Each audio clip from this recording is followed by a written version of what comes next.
operation सिंदूर जोटा कि यशस्वी प्रधानमंत्री नरेंद्र मोदी जो डिसीजन नहीं पाकिस्तान को अटैक करने आज पाकिस्तान धूली चाटी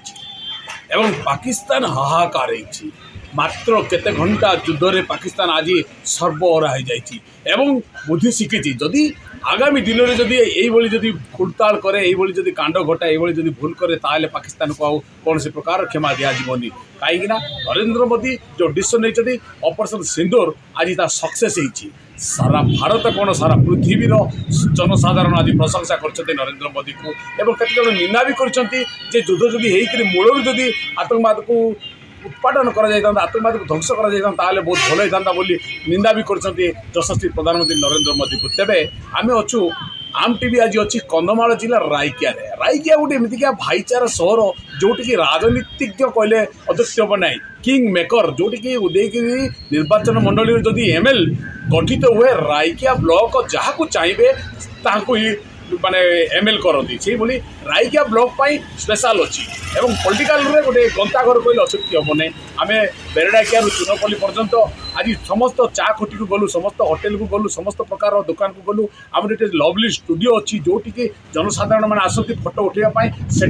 पहुँचालु और लक्ष्मी चा दुकान थाना सामना रे जोटि जनसाधारण आसती पैसा न दे कि चा पी गले भी लक्ष्मी किसी कहती ना कहीं ना जमी लक्ष्मी और ठीक सांग भी सेमती एवं आरके ब्रदर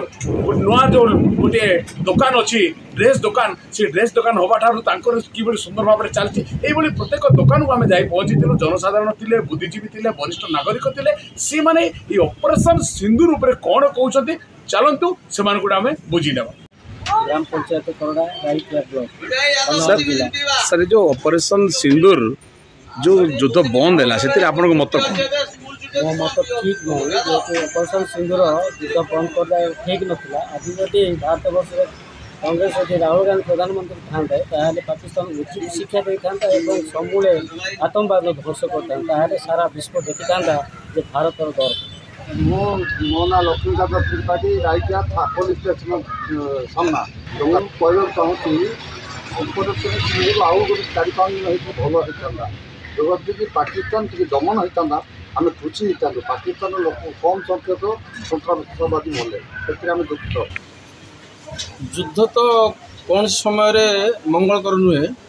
तथापि नाम यशस्वी प्रधानमंत्री जहाँ डिसीजन नहीं आम मत ठीक जदि युद्ध हुए तांकर मत क्षति हम आमर क्षति हम आम अर्थनीति दुर्बल हम से जहाँ पदक्षेप नहीं ठीक नहीं युद्ध बंद होगा जन जीवन क्षति से गोटे रकम बंद भल किंतु देश जोटा चाहूला ऑपरेशनटा सेटा आउ टिके सन्तासवाद मान को निपात करते भल हो देखो भारत जहाँ परिस्थिति यशस्वी प्रधानमंत्री अच्छे जहाँ नहीं भारत जनसमुद्र लोक समस्या कौ प्रकार हम कौ प्रकार परिस्थिति देश गति कर जहाँ डिसीजन नहीं बहुत बहुत भल डिसीजन किंतु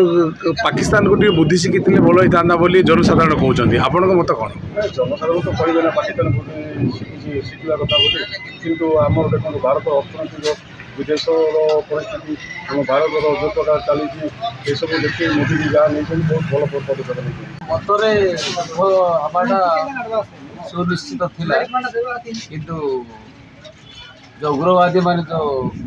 आम भारत लोक मान नृशंस भाव में हत्या कले सेटा गोटे अपराधीय बहुत माने जघन्य अपराध अटे तेणुकर आम घोर निंदा करुचु जे से उग्रवादी मान को निपात करा जाओ युद्ध होबाटा तो